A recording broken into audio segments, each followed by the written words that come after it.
Good afternoon, ladies and gentlemen. Shalom. I'm David Mensa, Israeli government spokesman. Today is Thursday, the 6th of June, day 244 of the October 7th war. Tomorrow marks 8 months since the Hamas army of terror invaded our borders. Israel's conditions for ending the war have not changed.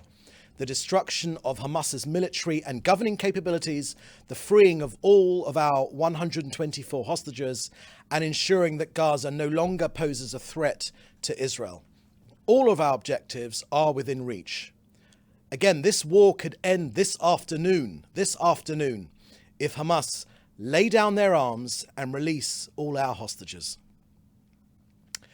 We'll begin today with an update on IDF casualties. Since the outset of the war, IDF fatalities have unfortunately risen to 646. I have the unenviable task to tell you about the passing of First Sergeant in the Reserves, Rafael Caldas, who was 39 years old, from Sur Hadassah. Rafael fell in a Hezbollah suicide drone attack, an attack with a drone laden with explosives on Israel's northern border. Excuse me. Sergeant Major Zid Mazarib was just 34 from Zarzir in the Galilee. He fell in battle in southern Gaza.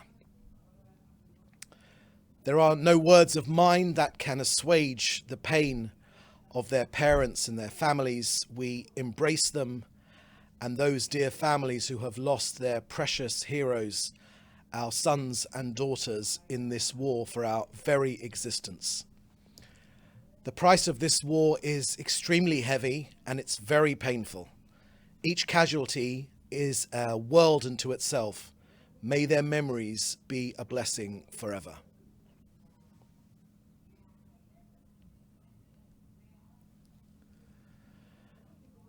As I mentioned, today is June 6th, the 80th anniversary of D-Day, when Allied troops landed on the beaches of Normandy in France to begin the liberation of Europe from Nazi tyranny during World War II.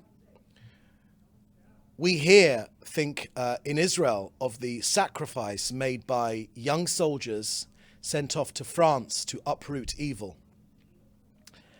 And we here in Israel pay tribute to that sacrifice, to those that did not come home, to those that paid the ultimate sacrifice, to the row upon row of Allied graves in northern France, where white crosses are interspersed with stars of David. To the youth of the fallen soldiers, we pay tribute. The similarities are not lost on us here today. In Gaza, we also uproot the tyranny of an evil enemy. Just as the Allies were determined, we too are determined. This is our mission. We are steadfast. We will not waver. We too are fighting for our freedom. We too are expecting all reasonable, civilized people in the world to unite against a sick, murderous ideology that brainwashes children at a young age and turns people into monsters who are capable of inhumane crimes. We too are liberating Gaza from Hamas, and we too will win. Now an operational update from Gaza. Last night, a Hamas compound embedded inside an UNRWA school. A Hamas compound embedded inside an UNRWA school in the area of Nuseirat was precisely targeted and hit. The school had terrorists who actually took part in the murderous attack of October the 7th. We took them out. We targeted Hamas and Islamic Jihad terrorists of the Nukba forces. They obviously sought to exploit the school and shelter there. 3 rooms in the school, in the building, were used by Hamas and Islamic Jihad terrorists. We assessed that 20 to 30 terrorists were in the compound at the time of the strike. We targeted with precision strikes on the specific classrooms. What we know, of course, we know that the terrorists were, what they were doing inside a UN school, they were hiding. The compound was used for staging attacks and as a forward operating base. Our strike was based on intelligence and used precise munitions, using surveillance and intelligence. You know, we actually called it off twice just to be sure that we were precise and to limit any unwanted civilian casualties. We will announce the terrorists we targeted shortly. I want to reiterate the steps that were taken to reduce the risk of harming uninvolved civilians during the strike, including conducting aerial surveillance and additional intelligence information. Also this week in Rafah, troops discovered a tunnel shaft inside a child's bedroom, together with a butcher's knife next to the tunnel shaft. You can see the pictures of the pink-walled child's bedroom with cuddly toys strewn around on the shelves and on the beds, but hiding a tunnel shaft. You can see those pictures on the IDF website or on the IDF Telegram site. Next, I want to draw your attention to a report on the front page of the Ministry of Foreign Affairs website put out this week. You know, much of the criticism of Israel over this war in Gaza has been focused around the libel of starvation. The 18th of March report from the Integrated Food Security Phase Classification, the IPC, defamed this country. It was the basis for much of the attacks on Israel from the ICC and the ICJ. Our report comprehensively debunks the claims made there. You can see the report online, but the headline, in a nutshell, is that internationally renowned health and medical academic experts in the fields of nutrition and public health show that the amount of food entering Gaza via trucks and airdrops provided more than adequate provision for the nutritional supply for the local population. The ultimate evidence, of course, though, which debunks all of these NGOs and UNRWA's covering up for Hamas, is that there was no, there is no, and there will never be starvation in Gaza, despite the best efforts of Hamas. As if to reiterate this point, just yesterday, 140 aid trucks went in and were transferred to Gaza, 101 trucks via the Kerem Shalom crossing, and 39 trucks via the Erez crossing. And just another reminder I made yesterday, again, this has received almost no coverage in the international media. The Gazan side of Kerem Shalom is still at full capacity with the contents of 1,100 aid trucks just waiting to be picked up by UN aid agencies. 1,100 aid trucks. All those supplies just waiting for the UN to pick them up and distribute them. To the north now, and President Herzog said just last night, and I quote, "Israel is attacked every day for long months now by Iran's proxies in Lebanon who crudely violate international treaties. The world must wake up and understand that Israel is left with no choice but to defend its citizens." So that's the end of our briefing today. I will now take your questions, which you should put in the chat together with your news outlet. First question I can see here is from David Clement from the News Forum. The Associated Press is reporting this morning's airstrike on a school which killed 23 children. The IDF has said that the school was being used as a Hamas compound. Has the IDF or the Israeli government released any information to support the claim that the school was being used by Hamas? Thank you, David. I dealt with that quite comprehensively in the statement I just made, and we will be releasing the terrorists who were targeted there. Needless to say, the Hamas Health Ministry are habitual liars. They habitually overinflate figures. I've laid out in some detail all of the steps that Israel took to prevent any harm to civilians. These were targeted strikes in 3 individual rooms in this United Nations school. We are investigating the issue and will come out with the results of our investigation very, very shortly. Next question from Joel Pollack at Breitbart News. If Hamas agrees to the terms proposed by the Biden administration for a hostage deal, will Israel accept the terms, or will there have to be additional details as suggested by the Prime Minister? If so, would there be a deal at all? Thank you very much for that question, Joel. As we have made clear, our 3 objectives in this war are consistent with the terms we wish to end this war with. And that is, of course, to destroy Hamas's military and governing capabilities, to ensure that Gaza can never again pose a threat to this country, and to get our 124 stolen people back home to Israel. The ones who are with us and the ones who are no longer with us. All of our efforts are going towards those 3 objectives. Of course, if any of those 3 objectives, for instance, leaving Hamas in power, remain, well, that is simply a non-starter. We've made that very, very clear, and I think for that there is backing across this country. Next question from Fabiana Magri from La Stampa in Italy. Any political, not military, comment about the disputed raid on the UNRWA school in Gaza? Thanks. Thank you, Fabiana, for that question.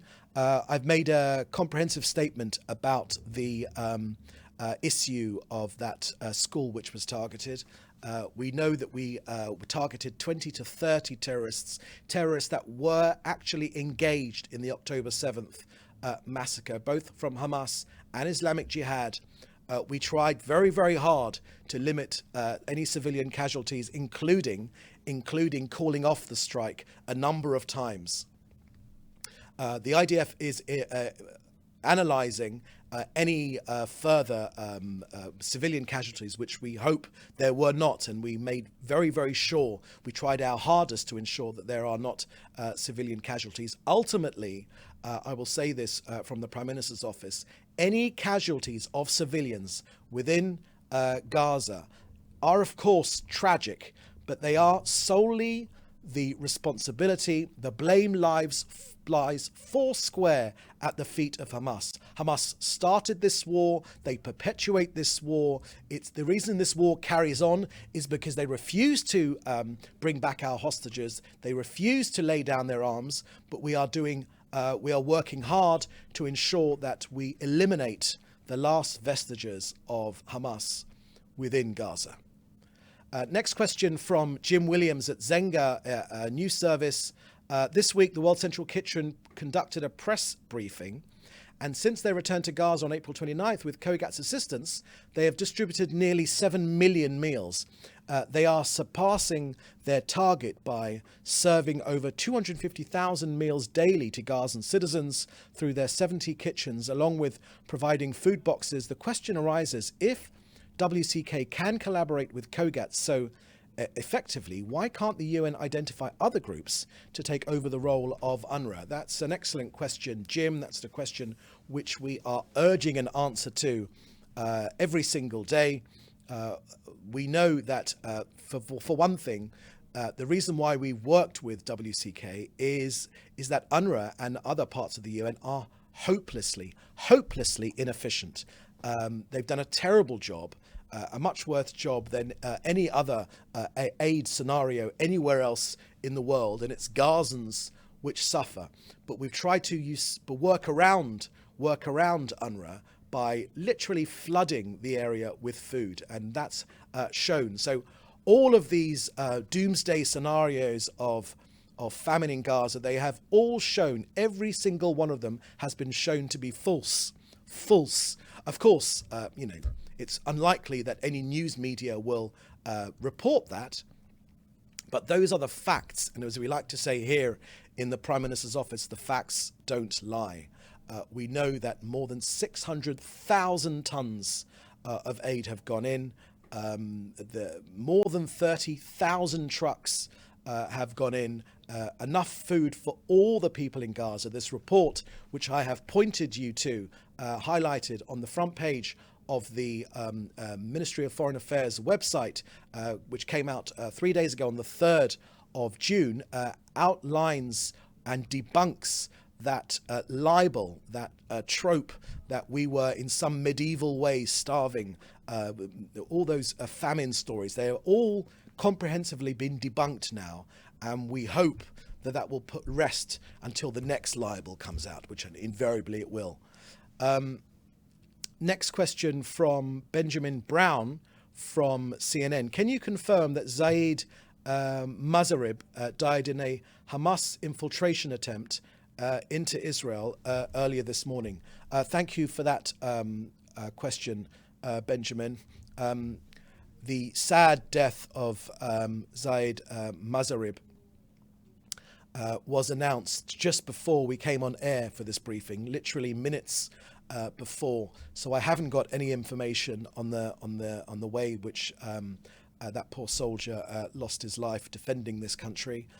All I can tell you that it was in the south of Gaza, but I'm sure that further information will come out shortly. As I mentioned, that information came out just as we came in on air, and I wanted to be sure to we wanted to be sure to include it in the briefing today. All of our soldiers that have paid this ultimate sacrifice, this ultimate sacrifice of laying down their lives for this country, for their fellow countrymen, Jews and Arabs and Druze and Christians, which fight together in the IDF, all of them that have been injured, take a trip to an Israeli rehabilitation hospital and see the soldiers that have lost limbs in this war, and how they almost to a person say the same thing, that they want to get prosthetic limbs and go back and join their units and support their comrades in arms to defend this country.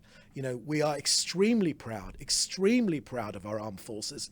They've done the impossible. They've done a phenomenal thing. They've uprooted, they destroyed 20 battalions of Hamas in Gaza out of the 24. We're going for the rest of them. They've achieved feats which are literally unmatched in modern urban warfare. We know that the casualty rate is down to 1-to-1, which is a phenomenally low. The UN average is, of course, 1-to-9. So we're very proud of that. But of course, every civilian killed is a tragedy, but for Hamas, of course, it's a tragedy. So we're extremely proud of all of our armed forces, and we continue to be in awe of the professionalism they've shown. Many of the naysayers and the doomsayers told us on October the 8th that we couldn't defeat Hamas, that their tunnel network was impossible to destroy, that we would lose thousands and thousands and thousands of troops. Of course, 646 is a horrendously high number from October the 7th until today, but it is a remarkably low number that's of no recompense, of course, of little relief to the poor families of soldiers that have lost their loved ones and those soldiers that have made the ultimate price. But our soldiers, with professionalism and also using learnings from this war, they've learnt extremely quickly how to firstly fight Hamas in this dense urban area, to fight in tunnels as well, and of course to limit civilian casualties. Certainly from the start of the war until now, we've learned a lot from these lessons. They've been difficult lessons to learn, but our IDF have performed exceedingly well, and all of us here are absolutely proud of our soldiers and the remarkable work which they continue to do day in, day out. Next question from Mark Anderson from AFP. Can you confirm the number of people who were wounded yesterday in the Hezbollah drone strike on Khufeish, and how many of them are Israeli soldiers? Thank you for that question, Mark. I've only seen media reports of 9 people being wounded. Can I ask you, can I put you through to the IDF, who will be, those are from media reports, as I said, but can I put you through to the IDF, who will be able to answer that question more comprehensively? Next question from Henrietta Charkar from UNRWA. Sorry, excuse me, Henrietta. You're from Reuters, of course, not UNRWA. On the UNRWA school strike in Nuseirat, number one, first question is, a military statement said the targeted militants took part in the October 7th attack. What's the evidence for that? So, firstly, Henrietta, I would call them terrorists. They are terrorists. They are Hamas and Islamic Jihad terrorists. They weren't militant. They weren't militant in their views. They participated in the October 7th massacre, where babies were shot in their cribs, where people were shot in their beds, where women and men were raped mercilessly. We've seen the evidence here in Israel and the films made by Sheryl Sandberg, formerly of Facebook, whereby the evidence of rapes on the poor people at the Nova Music Festival and elsewhere have been shown, and they are far too ghastly. The evidence is far too ghastly to share with you here. So they're certainly not militants. They are terrorists. You asked for the evidence. What evidence is there for that? As I mentioned, the IDF shortly will release the terrorists that we targeted and that we hit. The second question that Henrietta Charkar from Reuters asked, that the military said it was a precise strike. What munitions were used? Thank you. We will, I imagine that the IDF will release that information shortly. I haven't got the information for you. That's probably the IDF will be able to answer that question. Henrietta asks, thirdly, the military said it conducted aerial surveillance before the strike to minimize civilian casualties. How many civilians could it see in the school compound in that surveillance? Thank you for that question. That's probably a question for the IDF, and we will shortly produce the evidence, as we did, as we have done in the past. Look, Henrietta, where there have been mistakes in this war, where Hamas and Islamic Jihad embedding themselves into civilians in a hope to save their skins, we will always try our hardest to minimize civilian casualties. Always, always. It's a tragedy for anyone unconnected with Hamas to lose their lives. It literally is a tragedy. But ultimately, the blame for this, all of this conflict, must lie with Hamas. It must lie foursquare at their feet. That's where the blame lies. But where we've made mistakes, we've held our hands up. But the IDF is looking into this particular case and other reports that there have been of civilian casualties, which I can't confirm at the present time. Next question from Mark Anderson. No, I've done that question already. The next question from Fred Ager from Interplanetary TV. Some 17 state leaders released a letter calling on Hamas to agree to the latest hostage ceasefire three-phase agreement announced by US President Joe Biden on Friday and agreed by Israel. Earlier today, the Saudi Ashraq news outlet reported that Hamas had circulated a memo rejecting the offer, but Israel has yet to receive a formal response. Has Israel received a formal response from Hamas thus far? So in keeping with the way we've conducted ourselves, thank you, Fred, for that question. In keeping with the way that we've conducted ourselves throughout this war, we are not commenting on the everyday movements and the everyday discussions during these negotiations. The lives literally hang in the balance. We have of course seen that letter from the White House with that with those state leaders, with those heads of state putting forward their views.